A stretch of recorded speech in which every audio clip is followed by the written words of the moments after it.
My Lords, I too would like to thank Lord Elton for bringing this important debate, and also to hear Baroness Flather's robust common sense, much of which I agree with. The Bishop of Truro's report on the worldwide persecution of Christians makes disturbing reading, as does the persecution of Muslim and Hindu minorities in Sri Lanka, Muslims in Myanmar, and Yazidis in the Middle East. And I could go on. The question arises, why are religions, which are all about justice and fairness in society, suffering so much persecution all over the world? Mobs who kill and maim fellow citizens do not do so after a detailed study of the actual beliefs and teachings of those they wish to harm, but because of a latent, ingrained fear of difference that is all too easily exploited by unscrupulous religious and political leaders. There seems to be a law of human behavior, which I'll call Inderjit's law. It states that when two or more people find sufficient in common to call themselves us, they'll immediately look around for them to look down on, to strengthen their sense of common identity. We see this in a less harmful form in the behavior of football fans. In the 30s, Hitler exploited latent fear and envy against the Jewish minority to blame it for all the country's economic and social ills. It carried him to political power.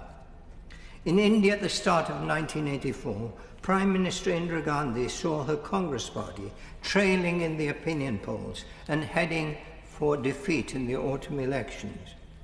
A child of the 30s, she blamed India's less than 2% minority for all of India's social and political ills. This led to the brutal killing of thousands of Sikh men, women and children throughout the country. At the end of the year, her Congress party secured a record landslide victory. The rise to power of Narendra Modi, India's current Prime Minister, was widely attributed to his association with majority bigotry, which led to the killing of thousands of Muslims.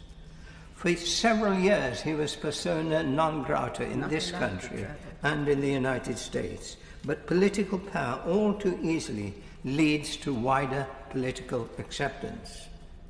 Sadly, considerations of trade frequently override human rights.